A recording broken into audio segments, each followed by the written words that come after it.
The Final Boss is back.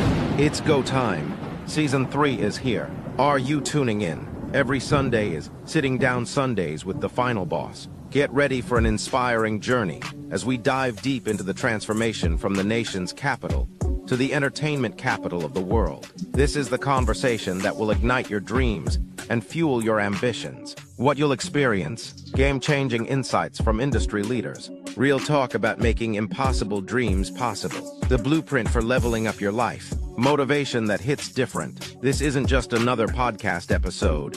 This is your wake-up call to greatness. Don't just listen, absorb, don't just hear. Transform, don't just dream, execute. Drop a like in the comments if you're ready to level up with us.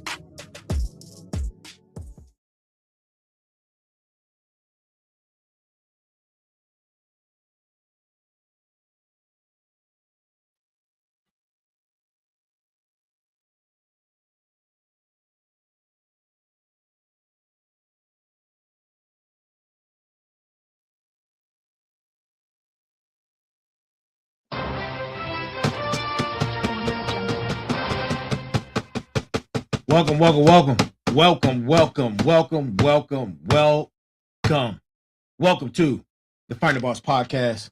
This is Sitting Down Sundays with the Final Boss. The Final Boss is I. It is I. And we are here. I am here. And guess what? To my Final Bosses, to my smarts, to my motivators, to my warriors, we have a great show for you tonight. As always, man, as always. Listen, as you continue to like, share, and subscribe, I appreciate each and every last one of you. Oh boy, there we go. I was like, why is that camera not working? Yes, like, share, subscribe. Yes. So, welcome. This is the Final Boss podcast. I am the Final Boss. And as I said before, we are here. I am here. We're on this journey together as we are building the Final Boss Nation, Final Boss community. Tonight's show, man. Listen. Whew, man. Let me get it out. Hold on. Give me a second. Don't go nowhere. I just started. Don't you trying to leave? Don't go nowhere yet. So, to my Final Boss community,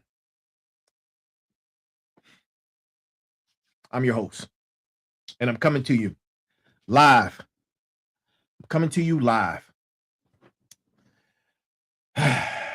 Right? This is Sitting Down Sundays, episode number 158, on our way to episode number 200. And tonight, ladies and gentlemen, we're going deep into territory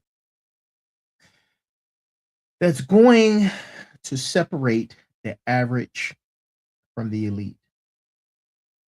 You know, what I see every single day, I see people choosing teams like they're a sports game. Red team, blue team, green team, black team, right? Left side, right side, upside, backside, right?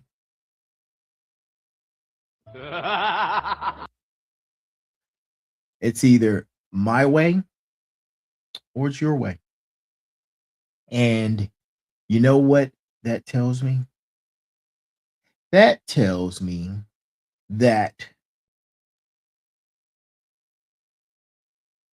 you've already lost. They've already lost. They've lost the game before it even started. Because here's the truth. Here's the truth that most people would never understand. Critical thinkers don't pick sides. They pick truth. And tonight, we're going to dismantle the illusion that keeps 99% of you trapped in mental prisons that you didn't even know existed. We're talking about discernment. We're talking about 360 degrees of analysis. We're talking about the ability to see what's not being said and the ability, right, to see everyone else that is distracted by what is being said, right? This is Sitting Down Sundays, episode 158. Critical thinkers don't pick sides. So let's get right into it. Right? Oh man, holiday is great. Thanks for asking. Listen, we getting ready to get into it. Hey, Chakande, listen, right? Before we dive deep, let me set the foundation for what we're building tonight. Because we're always building something. Because the final bosses, we build. We're architects. This is what we do. And you know what? I got to do a shameless plug, right? Look, before I get into tonight's episode, real quick, go pick up Go Time.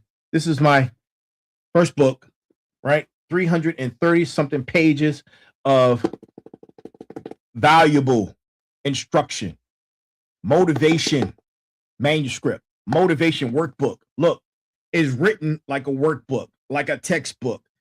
Go grab this now. It's on Amazon. It's on all of your book buying resources. Right? Go Time. You see it. You see it. You see the blue train, right? You see the train. You see it. You see it. You see it. Go grab Go Time. Motivation workbook. It would change your life. It would change your life. It's just why we here, right? Course is coming soon. Go Time course is coming soon, right? All right. Shameless plug. Got out the way.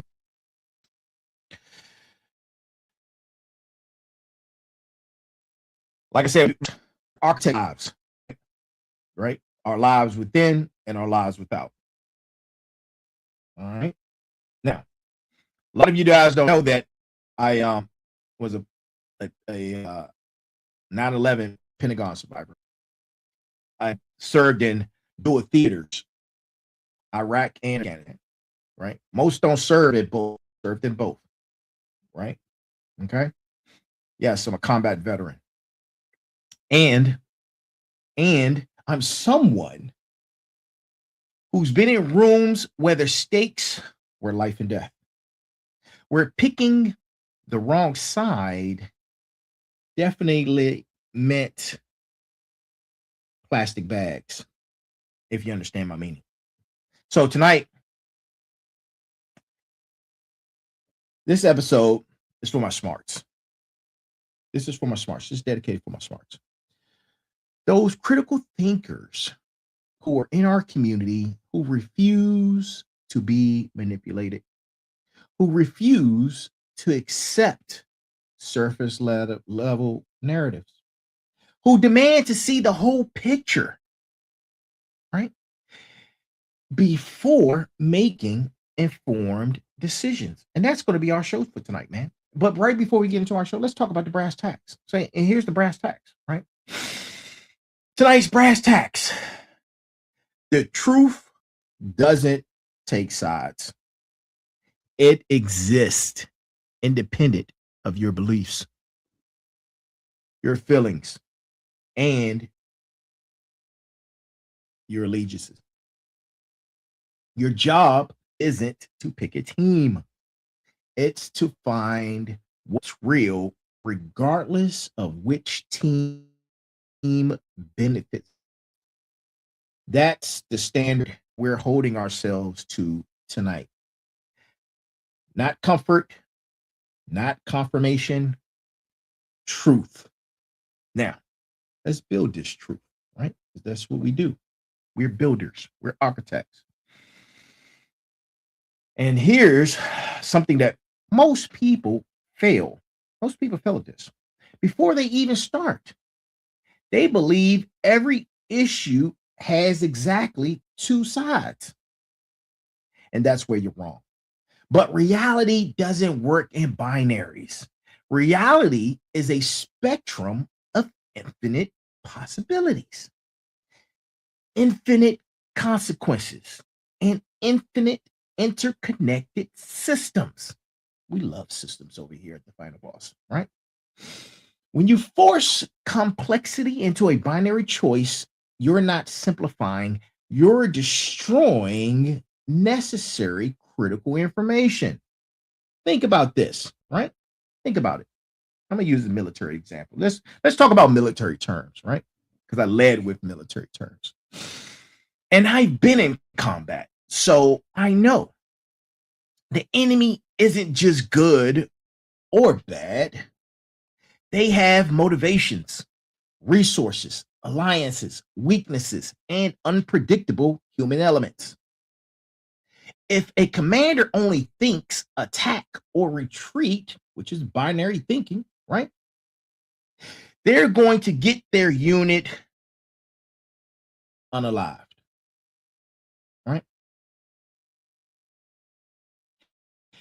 Real strategy requires understanding of terrain, weather, civilian populations, supply lines, enemy psychology, political implications, and 50 other variables that I can't even mention, right? And they do all of this simultaneously. But in the civilian life, people reduce everything to team A versus team B, right? You remember when you was going to physical education or gym class, you had team A or team B. That's been indoctrinated in you, right? Business, relationships, religion, and everything becomes a football game where you pick your jersey and scream at the other team, right? Now, smarts, y'all understand this. Binary thinking is intellectual laziness. It's disguised as conviction. It's the mental equivalent of eating fast food and calling it nutrition. It's also the equivalent of telling someone that they shouldn't be drinking coffee because coffee, in their belief, coffee is unhealthy. At the same time, that same individual is a pack of Newports or Cools or Marlboros, whatever. They're opening these packs of known death sticks, but telling you that coffee is no good for you. This is what I'm speaking of, right? Because when you lock yourself into binary thinking, you're making yourself vulnerable to manipulation. Because whoever controls the framing of side A versus side B controls your decision making process. And I guarantee you, those who control side A and those who control side B are both working together to control both sides, right? And if you don't know that, they've already won. They've already won before you even opened your mouth. Critical thinkers reject the binary thinking. We demand to see the full landscape. I need to see things in 360. I need to use what God has blessed me with, and that's discernment. It's my superpower, right? Now let's talk about discernment. A word most people use, but few actually understand. Discernment isn't just having an opinion, it's not just going with your gut. Discernment is the systematic ability to separate truth from deception, signal from noise, substance from foolishness, right? There are three core components to real discernment. And if you don't know, let's talk about it, right? The first pattern is recognition. Critical thinkers don't just look at individual events, they track patterns over time. One speech means nothing, 100 speeches over 10 years, that's a pattern. One news story means nothing. The same narrative pushed by 15 different outlets using identical language, that's a coordinated effort or a coordinated attack. The second element to discernment is incentive analysis. We talk about analysis a lot on our show. One, always follow the motherfucking money. Follow the motherfucking money, right? Follow the power. Follow the career advancements, right? When someone speaks, you have to ask yourself, who benefits if I believe this? Not who benefits from the truth. Who benefits from me believing their version of the truth? You have to take these two things into consideration, right? And lastly, the third piece of discernment, right? Information triangulation. Information triangulation, right? You have to see the connecting dots, and they're usually in a triangle form, right? It's like triangulating a signal, right? If you don't know about that, go do your own research. You never rely on a single source, ever. You cross-reference, verify, double verify, triple verify. Check primary sources. Read what people actually said, not what someone told you they said. The Final Boss community knows this for sure. Screenshots can be faked, quotes can be taken out of context, and experts can be bought, and they often are, right? Discernment is a skill. Like any skill, it requires practice, it requires discipline, and it requires constant refinement. You're not born with it, you build it. And we build because we're architects. You build it through intentional effort. And here's the hard truth: most people would rather have comfortable lies than uncomfortable truths. Discernment requires you to be comfortable being uncomfortable. And one of the most powerful concepts that I learned in military, my first unit was military intelligence, is 360-degree situation awareness. You don't just look forward, you scan your flanks, you watch your six, you monitor overhead, and you check underground. You're constantly processing information from every direction simultaneously. Now, apply that to information warfare, because that's what we're living in and going through right now. When a major news story breaks, most people look straight ahead at the headline.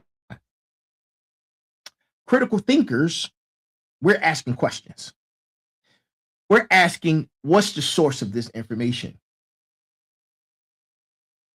We're asking, what happened in the 24 hours before the story broke? We're asking, what other stories are being buried while everyone focuses on this one? We're asking who stands to gain politically, financially, can't forget about the money, or socially from this particular narrative. What's the timing?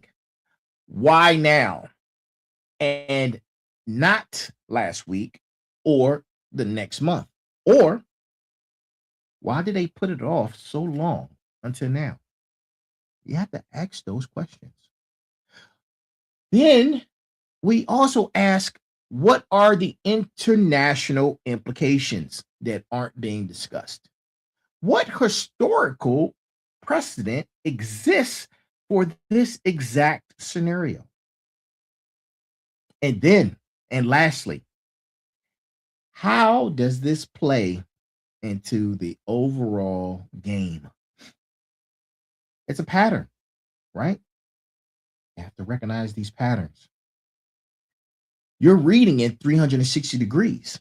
You're seeing the chessboard while everyone else is staring at a single piece. Here's an example, right? I tell people all the time, don't watch me, watch TV, right? Think about it. Every election cycle, suddenly there's a crisis that demands immediate attention, right? And while everyone is screaming about that crisis, legislation is being passed. Budgets are being allocated. Power structures are being reorganized in the background. And my smarts, they see this. The masses don't. 99.9% of you don't see it. 360-degree thinking means you're never surprised because you saw it coming. You saw it coming from 3 different angles before it arrived.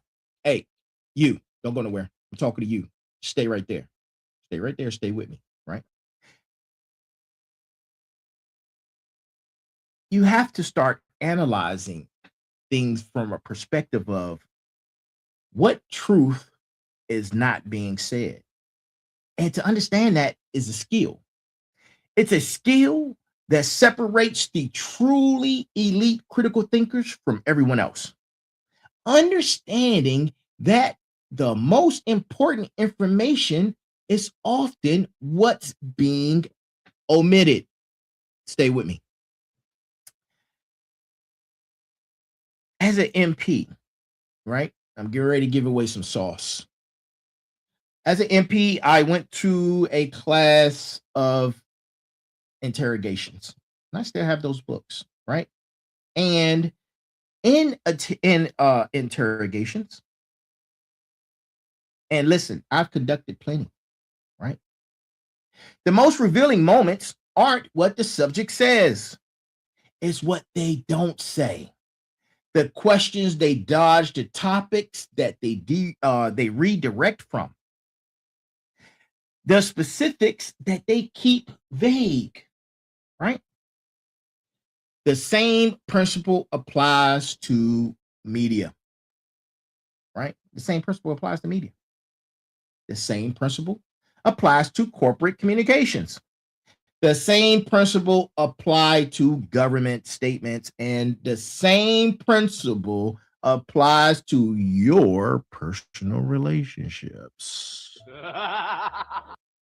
When a company announces restructuring for improved efficiency, what are they not saying?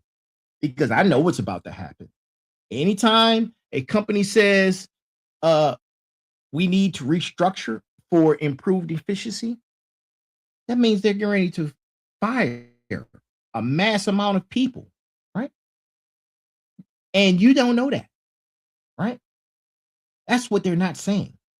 They're not saying we're laying off thousands of workers because our leadership made bad decisions, right?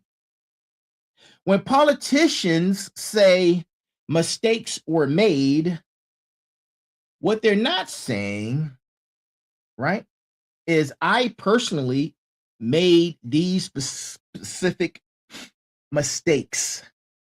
And here's my accountability. When a news segment spends 45 minutes on a celebrity scandal, what are they not covering?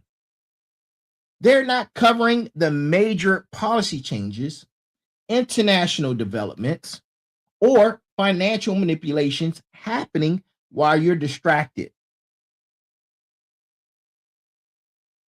The warriors in our community know this from combat experience. You guys know this. The quietest part of the battlefield is often the most dangerous. Silence can indicate an ambush. What you don't hear on the radio can be more significant than what you do hear. You have to train yourself to notice the gaps, the missing context, the convenient omissions, the stories that get buried, and ask the questions that never get asked, because that's where the truth lies. And the spaces between the official narrative, right? Average thinkers, right? Average thinkers see one path. Good thinkers see two or three options. Critical thinkers see multiple possible futures branching from every decision point, and they've already war gamed the consequences of each. This is scenario planning, a discipline I use in both of my companies, right? And even when I was in the military. And I was in the military for a very long time. You don't just prepare for the most likely outcome, you prepare for the best case scenario. And winners prepare for the only winning scenario, right? After you plan for the best case scenario, then you immediately plan for the expected scenario. And then you plan for worst case scenario, right? And then you talk about what is called the black swan scenario. Now, the black swan scenario is the outcome that nobody's considering. It's the blind side. For every major decision, critical thinkers are running these scenarios simultaneously, and they're asking, if I believe this narrative, if I support this policy, if I align with this group of people, if this trend continues, where does it lead in 5, 10, 20 years? Most people can't think past next week. Most people realistically can't think past the last 2 minutes. And look, the final bosses are thinking in decades. And here's the key. You have to be willing to abandon your preferred scenario when the data changes. That's intellectual honesty. If you're only willing to see the outcome you want, you're not thinking critically. You're daydreaming with extra steps. Flexibility in thinking combined with rigor in analysis.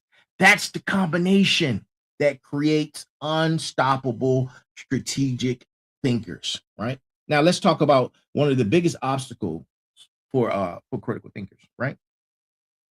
One of the biggest obstacles for critical thinkers, I believe, is tribal identity, right? Humans are naturally tribal. We're tribal by nature.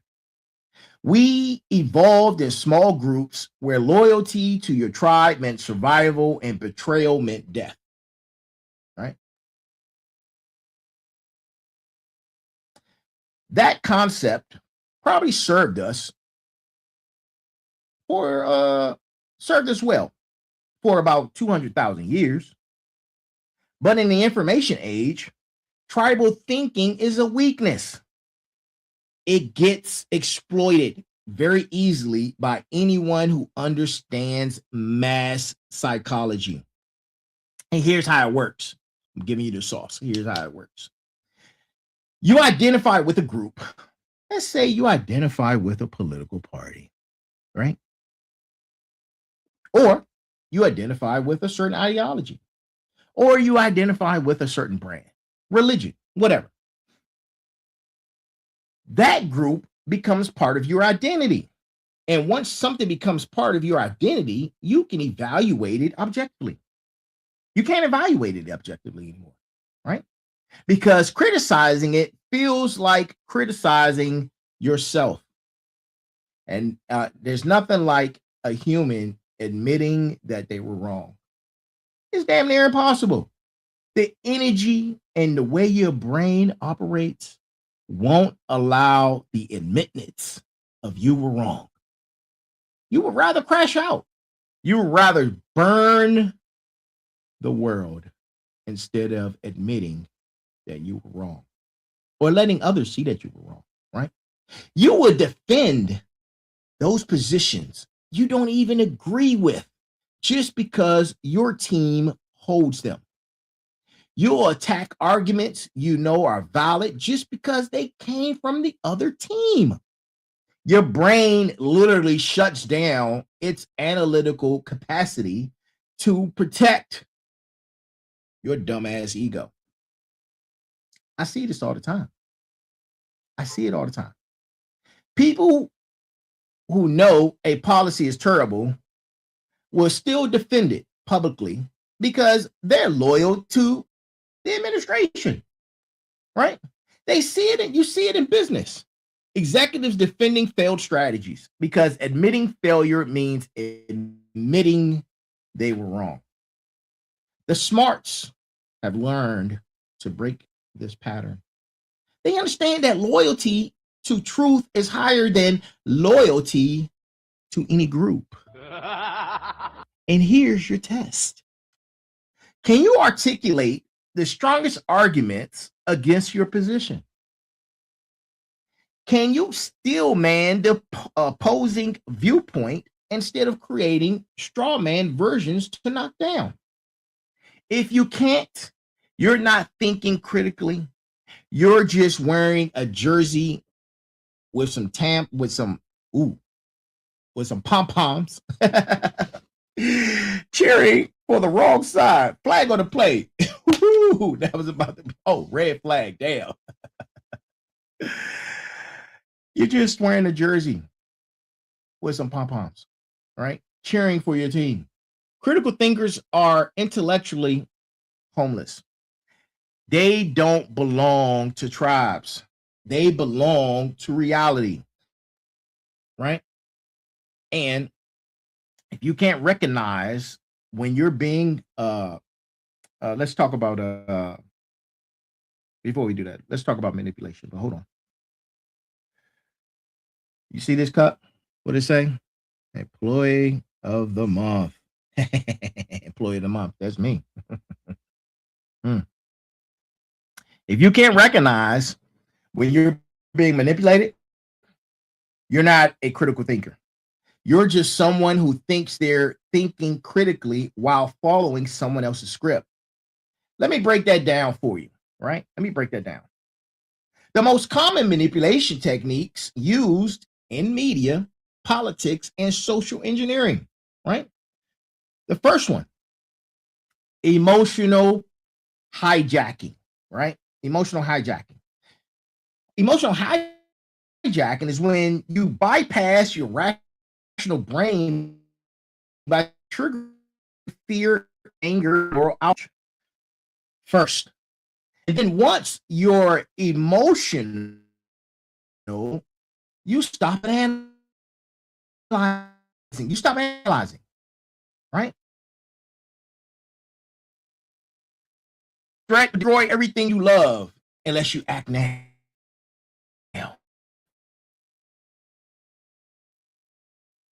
Right? You see where I'm with that? That's emotional hijacking. The second one is false dichotomies, right? False dichotomy. First, you choose between two options when multiple alternatives exist. You're either with us or against us.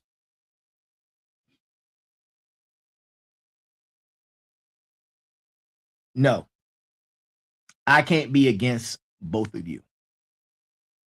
That's that. what that is, right?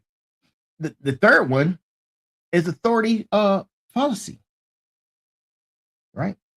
Experts say studies show, officials confirm. Who are these experts? What studies? What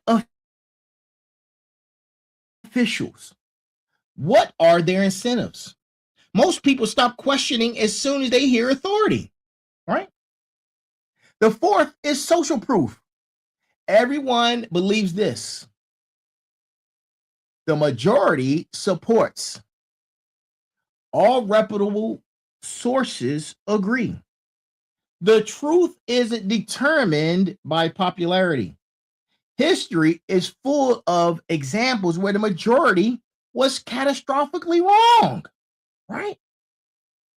Here's the fifth one. Loaded language. Notice how issues get framed with emotionally charged words. Same policy can be common sense reform. Or, here's one of my favorites, dangerous outreach, right? Depending on who's describing it, right? And the sixth one, distraction and misdirection. Look over here at this scandal while we do something completely different over here, or over there rather.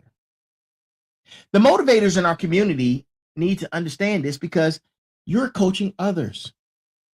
When you can identify these techniques, you can protect your people from manipulation. And you know I got homework for you. And here's a call to action. Go watch the news tonight. Count how many of these techniques you recognize in that 1 hour segment of news. You'll be shocked. You'll be shocked, right? Do that homework and bring your results back to us, right? We're on Facebook, Instagram, LinkedIn, Twitch, Kick, Spotify, right? We're on all of those. Bring your results back to us. Because there's a critical distinction most people miss. And that's the difference between being right and being accurate.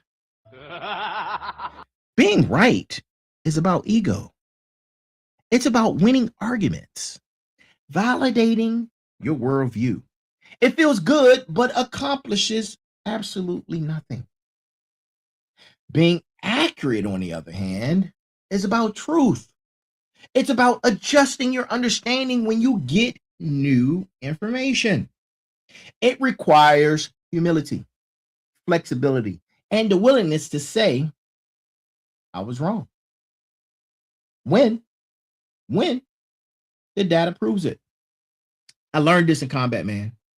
You can be right according to your intelligence brief and still walk into an ambush because the situation on the ground has changed, right? The soldiers who survive are the ones who care more about being accurate than being right, right? And my other business, being right about a threat assessment, but wrong about the timing or vector means your network gets compromised. Being right just protects egos. And here's what it costs to prioritize being right over being accurate. You miss opportunities because they don't fit the preferred narrative. You make bad decisions based on outdated information. You lose credibility when reality contradicts your positions. You become predictable and therefore easily manipulated. You stop learning because you already know everything, right? And my final bosses understand this. Your ego is not more important than truth. You want to build an empire? You better be more committed to accuracy than being right. This is one of the hardest lessons to learn for high achievers. We're used to being right. We're used to winning. But critical thinking requires you to care more about getting it right than about being right. There's a reason I was wrong. And here's what I learned. Here's what I learned. And that's one of the most powerful statements you can ever make. It signals that you're optimizing for truth, not ego. And listen, anybody that knows me will tell you, Final Boss admits when he's wrong. I look at all the data and I say, you know what? You're right. You're right. There's a special someone who's watching this right now. I tell them that they're right all the time because most of the time they're right all the time. but look, let's get tactical about the information verification, because this is where most people fail in practice, even when they understand the theory. Stay with me. Don't go nowhere. We got a couple more minutes.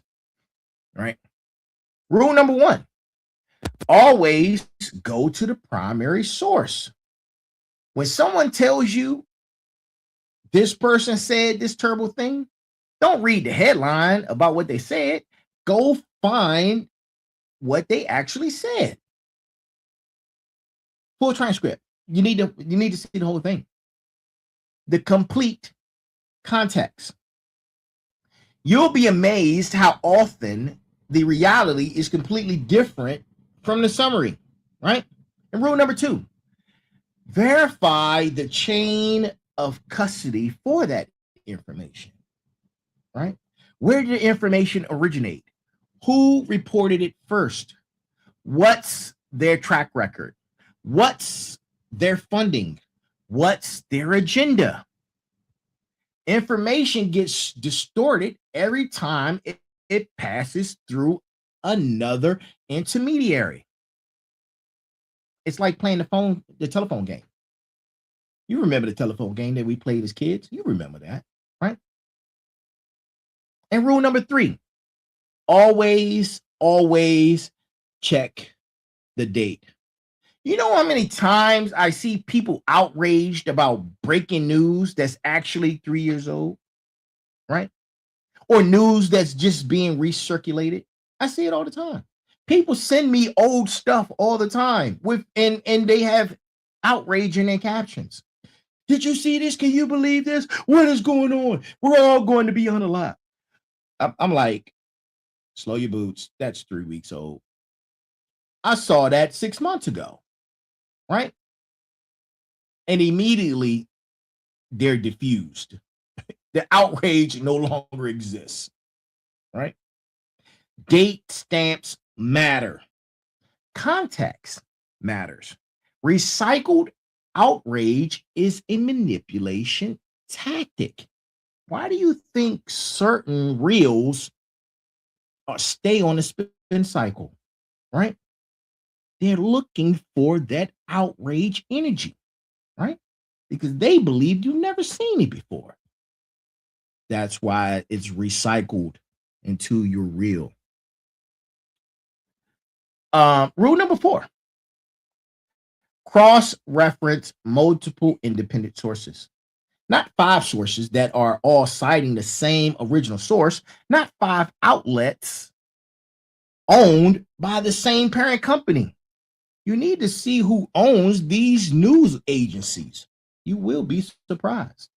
A lot of them are owned by one particular company, right? Yeah. Independent verification from sources with different incentives and perspectives. And rule number 5, this is the scientific method. Don't just look for evidence that confirms only your belief. Actively search for evidence that would disprove it. If you can't find any, right? If you can't find any, Either your position is incredibly solid or you're in an echo chamber. And I talk about echo chambers and being caught in a vacuum all the time, right? When I worked in IT, we had a saying, trust but verify. Actually, scratch that. In cybersecurity, it's just verify. Trust is now a known vulnerability, right? And the smarts apply this same rigor to all information, not just information they disagree with. That's the difference between critical thinking and confirmation bias, right? One of my favorite critical thinking tools is something I like to call timeline analysis. Creating a chronological map of events to identify patterns, causation, and suspicious coincidences. And here's how it works, right? Here's how it works.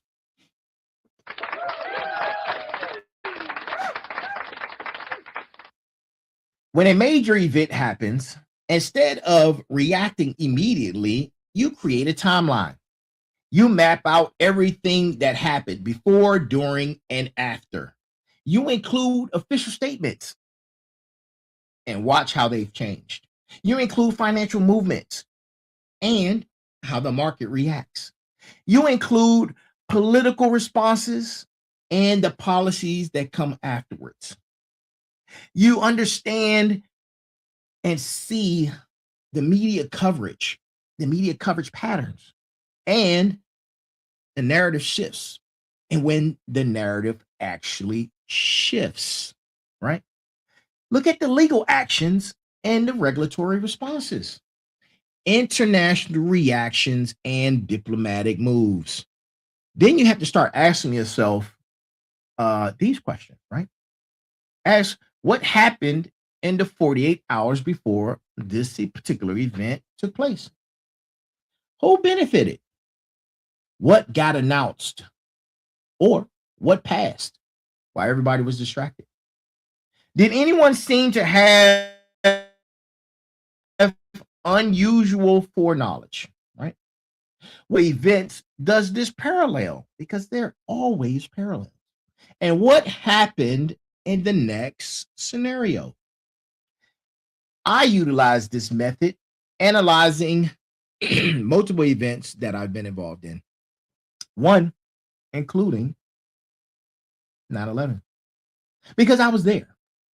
I was at the Pentagon that day, right? And I was down the hall from the incident. Down the hall. Two of my coworkers actually got injured, right? When you create the timeline of everything that happened before, during, and after, patterns emerge that you miss when you only look at the attack itself.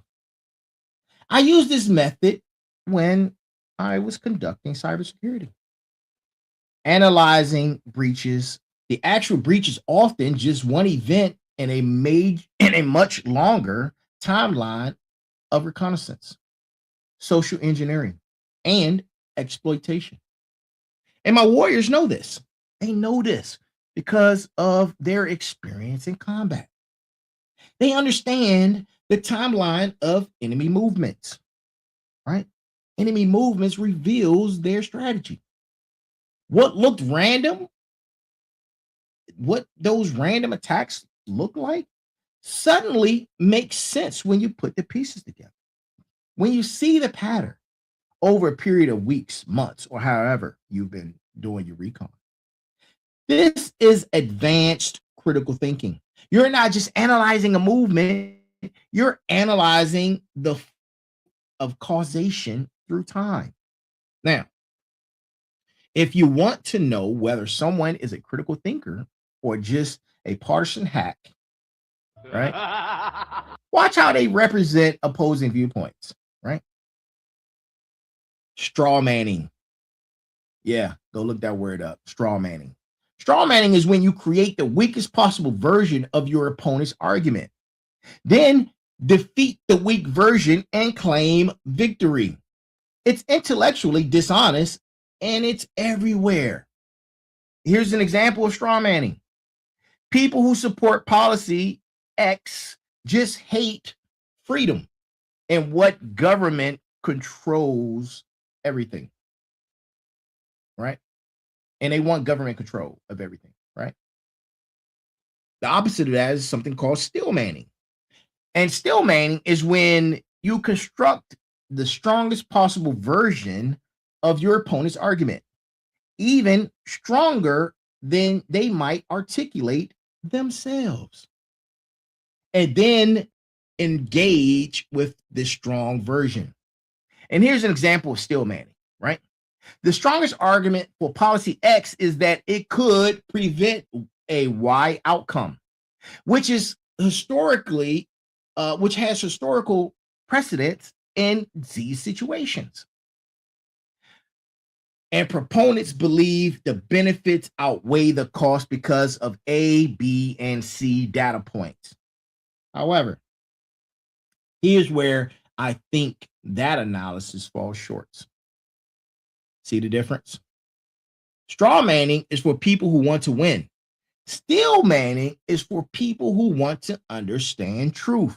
When you still man an opposing position, you actually understand the issue more deeply. You identify the genuine trade-offs involved. You build credibility with honest opponents. You strengthen your own position by testing it against the best counter arguments. You might even discover you were wrong about something. My motivators need to master this skill.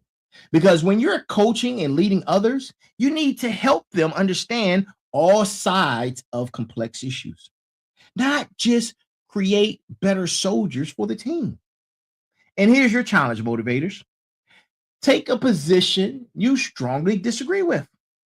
Spend 30 minutes researching the best arguments for it from people who genuinely believe the same thing you believe. Write out their strongest case in your own words and then critique it. That's what critical thinking looks like in practice, right? Now, one of the hardest skills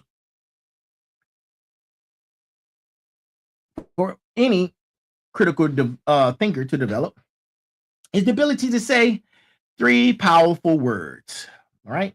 These 3 powerful words. I myself have a problem with saying these 3 powerful words, but there are times when I have to admit, I don't know. I don't know. Man, it just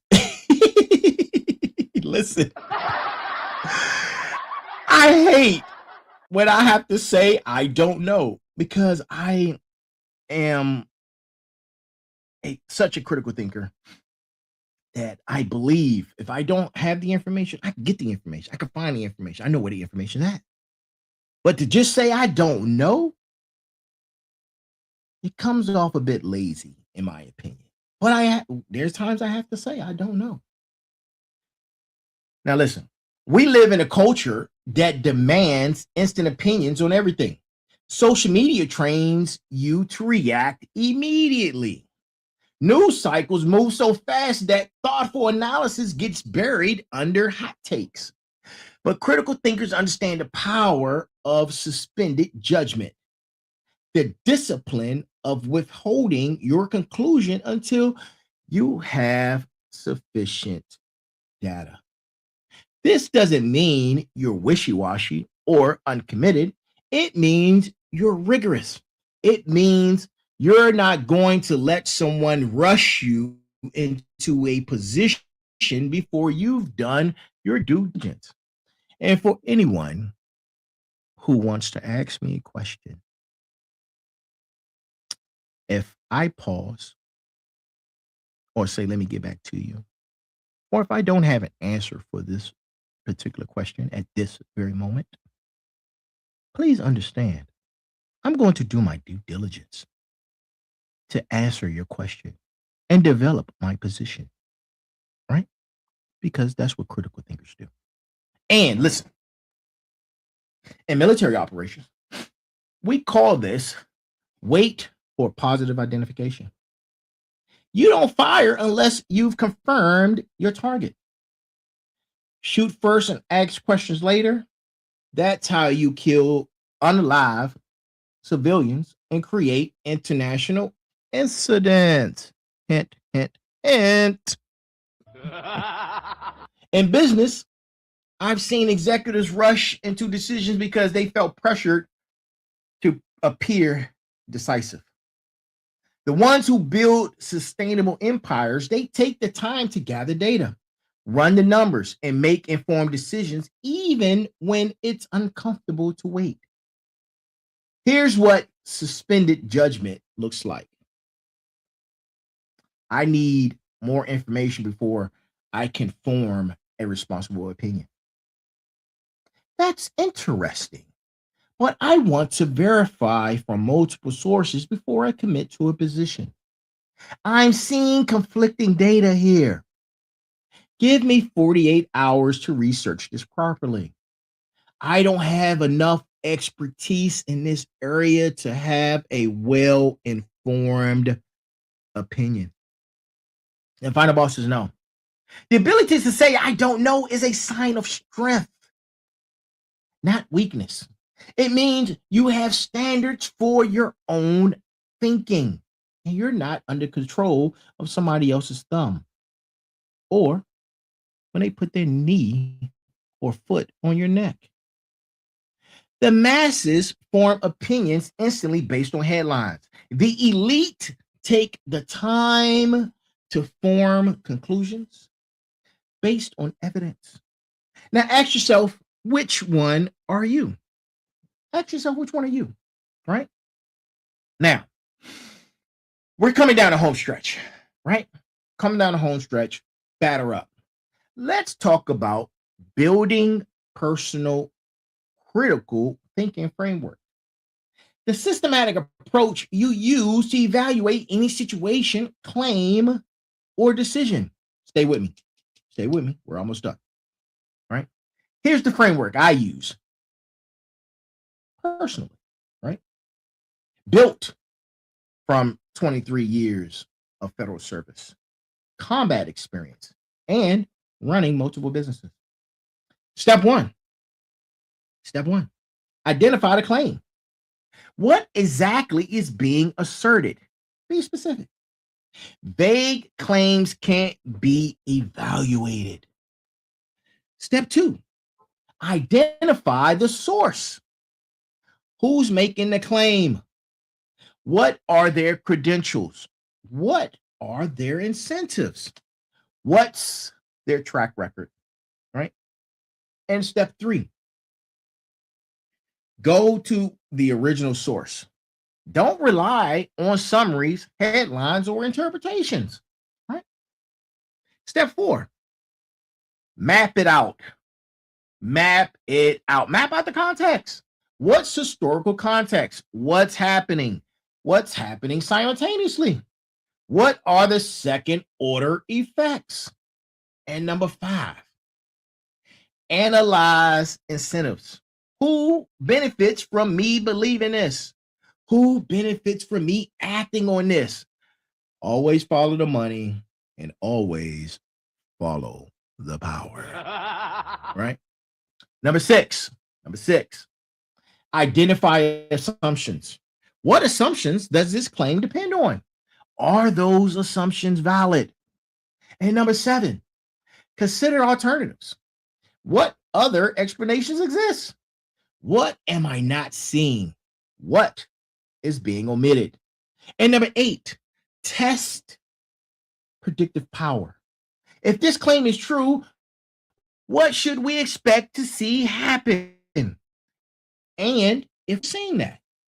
And number nine, I feel like the cookie. I feel like the Cookie Monster or the Count on Sesame Street right now. Number nine, seek this confirmation. Actively look for evidence that would prove this wrong.